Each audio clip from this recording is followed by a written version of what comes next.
दोस्तों, शारदा जी की जिंदगी अब अकेलेपन और उपेक्षा की आदत डाल रही थी। उनके पति मोहन जी का देहांत हुए कई साल हो चुके थे और अब वह अपने बेटे संजय और बहू सुनीता के साथ रहती थी। मगर यह रहना सिर्फ नाम का था, क्योंकि इस घर में उनका कोई अपना नहीं था। एक दिन दोपहर के समय खाने की टेबल पर शारदा जी ने धीरे से कहा, बहू, मुझे खांसी बहुत आ रही है, इसलिए मैं चावल नहीं खा सकती। तुम चावल खा लो और मुझे यह रोटी दे दो। शारदा जी अपनी बात पूरी भी नहीं कर पाई थी कि संजय ने बीच में ही टोक दिया, माँ, 2 दिन से सुनीता को भी बहुत खांसी जुकाम हो गया है, तो आप उसे रोटी खाने दीजिए और खुद चावल खा लीजिए। वैसे भी मुझे लगता है कि रोटी खाने में आपको दिक्कत होती है, इसीलिए तो घंटे भर बैठकर खाती रहती है। इतनी देर तक कोई खाना खाता है क्या? संजय की बातें सुनकर शारदा जी को बहुत बुरा लगा। वह सोचने लगी कि बेटा अपनी पत्नी की तकलीफ तो देख सकता है, लेकिन माँ की तकलीफ उसे क्यों नहीं दिखती? क्या शादी के बाद बेटे के लिए माँ की कोई अहमियत नहीं रह जाती? आज उन्हें अपने पति मोहन जी की बहुत याद आ रही थी। मोहन जी ने हमेशा अपनी माँ का सम्मान किया था और पत्नी को भी उसी संस्कार में ढाला था, लेकिन पता नहीं संजय के अंदर यह बदलाव कहाँ से आ गया। शारदा जी चुपचाप दाल पीकर उठ गई। अगर वह चावल खा लेती तो उनकी खांसी और बढ़ जाती, इसलिए उन्होंने बिना कुछ कहे खाना छोड़ दिया। घर में उनकी कोई परवाह करने वाला नहीं था, लेकिन एक सहेली थी, सुमित्रा और शारदा जी की दोस्ती सालों पुरानी थी। जब भी वे पार्क में मिलती, सुमित्रा उनके लिए कुछ न कुछ खाने को जरूर लाती। वह हमेशा शारदा जी का हालचाल पूछती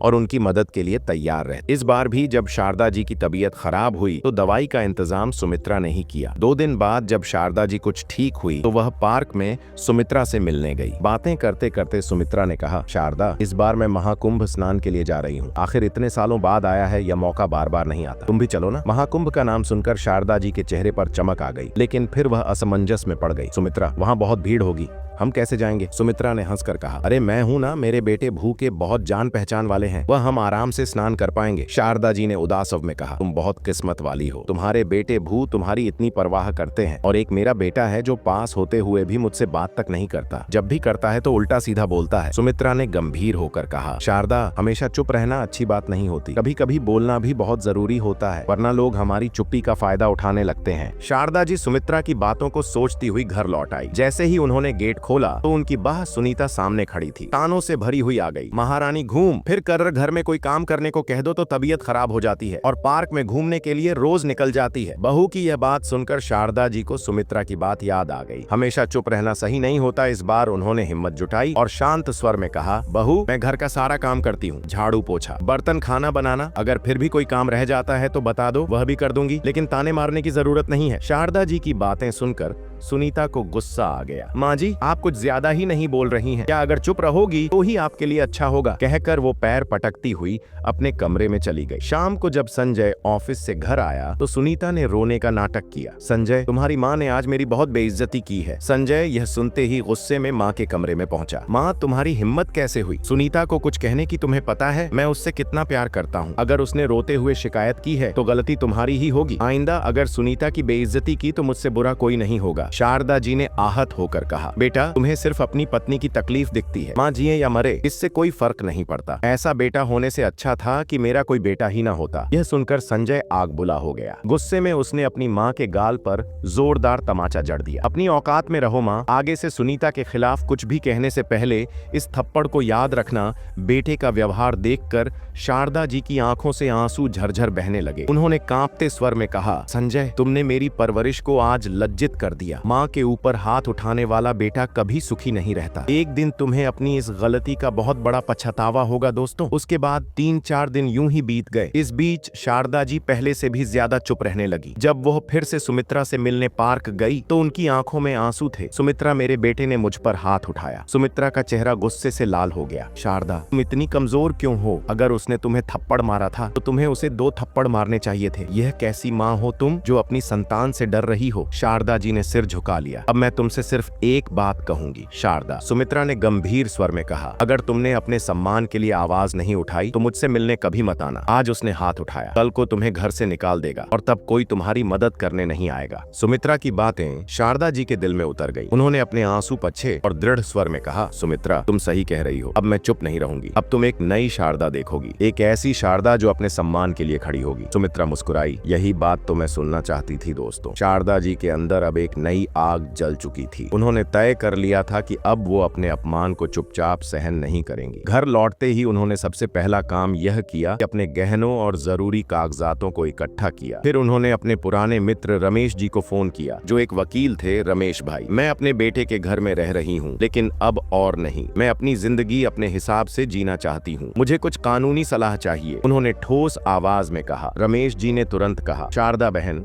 आप तुरंत मुझसे मिलिए, मैं आपको पूरा रास्ता बताऊंगा। शारदा जी अगले ही दिन रमेश जी के ऑफिस गई। वहां उन्होंने अपनी आप बीती सुनाई, कैसे बेटे ने उन पर हाथ उठाया, कैसे बहू हमेशा ताने मारती थी और कैसे अब वह इस बंधन से खुद को आजाद करना चाहती थी। रमेश जी गंभीर होकर बोले, शारदा जी, आप कानूनी रूप से अपने बेटे से अपना खर्च मांग सकती हैं, और अगर वह आपको परेशान कर रहा है तो आप पुलिस में भी शिकायत कर सकती हैं। शारदा जी ने सोचा, क्या मेरा बेटा सच में इतना गिर गया है कि मुझे उसके खिलाफ पुलिस में जाना पड़े? आखिर कुछ देर सोचने के बाद उन्होंने फैसला लिया, वह बेटे भू के रहमो कर्म पर अब और नहीं रहेंगी। घर लौटते ही उन्होंने संजय और सुनीता को बुलाया और स्पष्ट शब्दों में कहा, मुझे इस घर में अब नहीं रहना है। तुम लोगों के लिए मैं सिर्फ एक बोझ हूँ, इसलिए मैं खुद को इस बोझ से मुक्त कर रही हूँ। मैंने एक छोटा सा मकान किराए पर लिया है और अब मैं वहीं रहूंगी। मेरी जरूरतें कम हैं और जितना मेरे पास है वो मेरे लिए काफी है। संजय और सुनीता को यह सुनकर झटका लगा। माँ, आपको कहाँ जाना है? आपको हमसे क्या तकलीफ है? संजय ने थोड़ा नरमी से पूछा, लेकिन यह नरमी बस दिखावे की थी। शारदा जी मुस्कुराई, जब मैंने तुम पर भरोसा किया तब तुमने मेरी परवाह नहीं की। अब मैं खुद पर भरोसा कर रही हूँ। अब मुझे किसी का सहारा नहीं चाहिए। इसके बाद शारदा जी ने अपना सामान पैक किया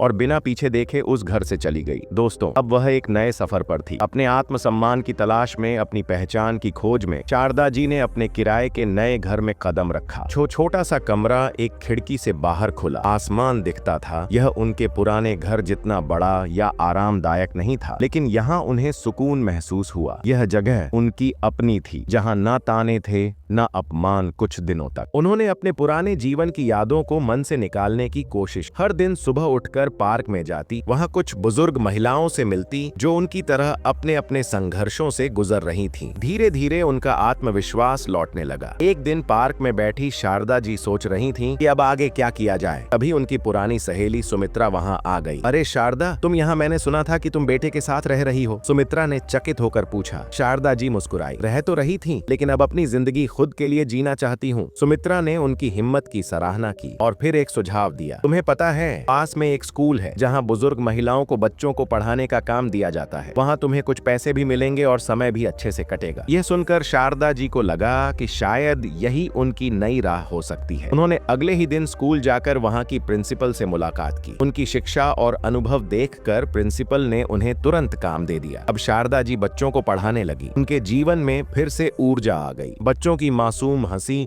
और उनके सवालों ने उन्हें जिंदगी का नया मकसद दिया। धीरे धीरे उन्होंने अपनी पहचान बना ली। जहां पहले उन्हें अपने ही घर में अपमान सहना पड़ता था, अब लोग उनकी इज्जत करने लगे थे। उनका आत्मसम्मान लौट आया था। एक दिन संजय माँ से मिलने आया। उसने देखा कि माँ अब पहले जैसी नहीं थी। वह अब आत्मनिर्भर, खुश और आत्मविश्वासी थी। माँ, मैं आपको वापस घर ले जाने आया हूँ, उसने धीरे से कहा। शारदा जी ने मुस्कुराकर जवाब दिया, बेटा, अब मेरा घर यही है। जहाँ इज्जत और प्यार मिले वहीं घर होता है। संजय सिर झुकाकर बोला, माँ, मुझे एक मौका दे दो, मैं सब कुछ ठीक कर दूंगा। शारदा जी ने कहा, संजय, कुछ जख्म ऐसे होते हैं जो वक्त के साथ नहीं भरते। मैं तुझे माफ तो कर सकती हूँ, मगर तेरे साथ कभी नहीं जा सकती। बेटे को एहसास हो गया था कि उसने अपनी माँ को तब खो दिया था जब उसने उनके आत्मसम्मान को ठेस पहुंचाई थी। यह देखकर अब बिना कोई और शब्द कहे संजय ने अपना सिर झुकाया और भारी कदमों से दरवाजे की ओर बढ़ गया। उसने उम्मीद की थी कि माँ उसे रोक लेंगी, मगर पीछे से कोई आवाज नहीं आई। दरवाजे के बाहर कदम रखते ही उसे एहसास हुआ, कुछ रिश्ते जब टूट जाते हैं तो उन्हें जोड़ना नामुमकिन हो जाता है। वह खाली हाथ लौटा, मगर उसके अंदर एक ऐसा खालीपन था जो शायद अब कभी नहीं भर पाएगा। लेकिन दोस्तों, शारदा जी अब अपनी नई जिंदगी में खुश थी, एक ऐसी जिंदगी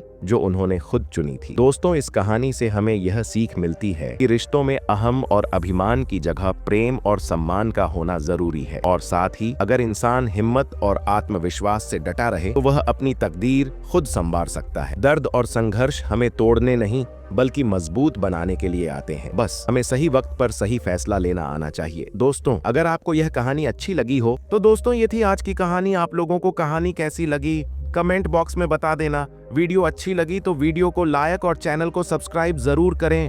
तब तक के लिए जय हिंद, जय भारत। आप सभी का बहुत बहुत धन्यवाद।